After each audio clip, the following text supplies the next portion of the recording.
Okay, I'm going to talk about multi-agents playing games powered by large language models. As we all know, AIs are beating humans already in lots of games, like chess, Go, and even computer games such as StarCraft 2, Dota 2, and but there's a new challenge for gaming AIs. The games like Werewolf, Avalon, and Among Us, they require a lot of communication through natural language and reasoning. So this currently only played by human players. So that's why I want to explore this area. And this is a picture of Werewolf. I just assume everyone knows this game because it will take too much time to explain the rules.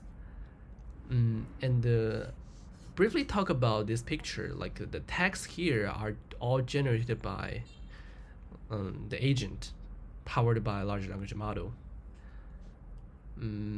But next, I want to mainly talk about the structure, like how multi-agent framework works, and how we can make it to play games like this.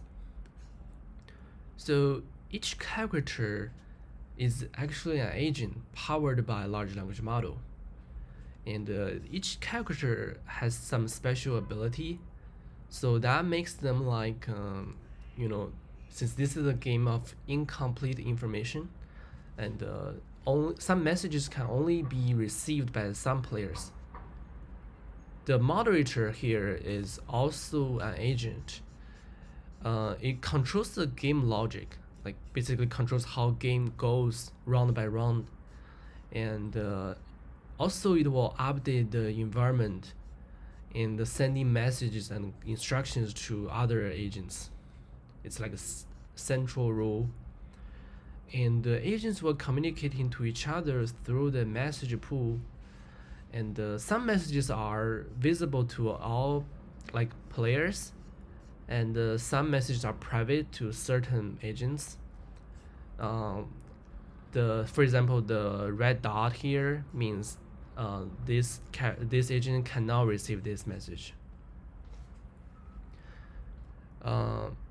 Yeah, next, let's look into much more details about the specific agent. So first we have observe. Observe means we're getting some information from the environment, mostly messages. But in games like chess or Go, the gaming states are like entire board. And so next we have think, and usually we're given a list of options. Our goal is to choose the best action, but how?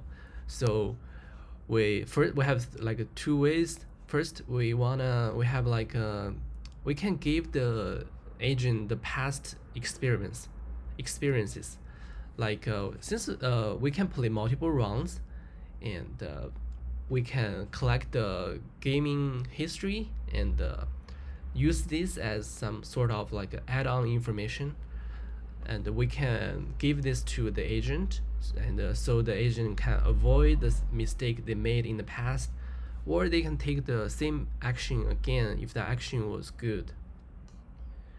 And we have another important step, which is called reflect.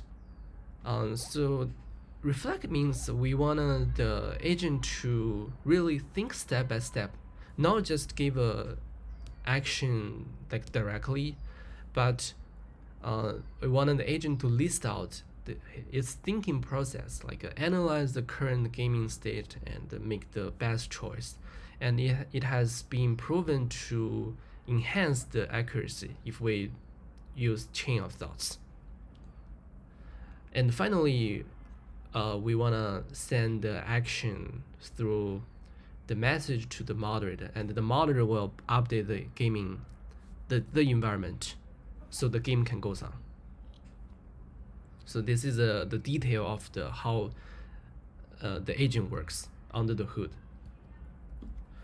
And we do have some interesting findings.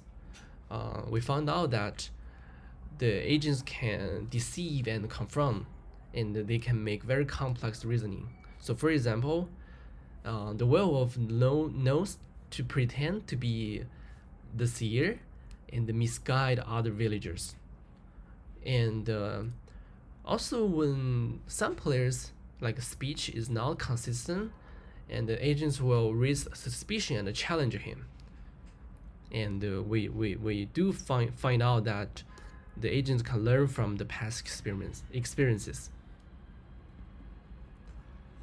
But we do have some limitations.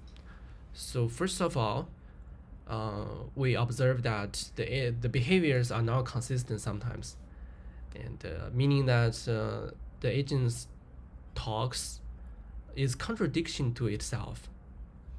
I think this is mainly due to the the power of large language model, because large language models sometimes forget its previous instructions, and this is really difficult to deal with since we're now modifying the model itself.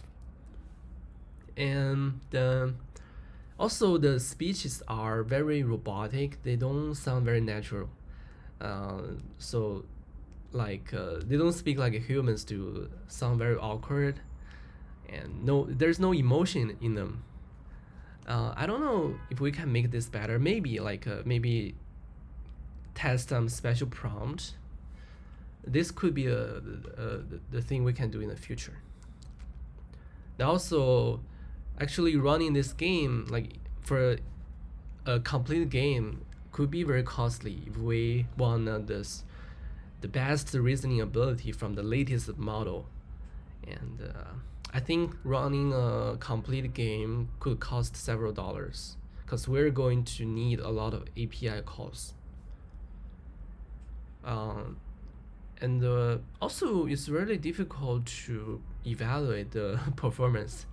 Currently, we can really rely on human evaluation, because a metrics doesn't really work here. You cannot just evaluate the performance by winning chance, or how many games this agent won. No, it doesn't work like that. What we want to do here is to evaluate the details, like a specific dialogue. Does that dialogue make sense or not? And currently, it's really difficult to do this. And about the future and the influence, yes, actually the results are basically very good, and most games went very smoothly. So we hope that when the LLM's power becomes stronger and stronger, we can make use of it in this framework. And this framework can be used in other games easily, other social games. There's a ton of board games. I think we can make it work, just write special agents for each board game. So it's really close to the reality, because it's really hard to find people to play board games sometimes. You need to certain amount of players, and so I hope this kind of new idea can bring something new to the gaming industry, or some potential ideas. Games like Goose Duck and Among Us are really popular online. They during the peak time, they could have millions of players, but most of them they are playing by humans only. What if we can add an agent to the game? That would be awesome, I think.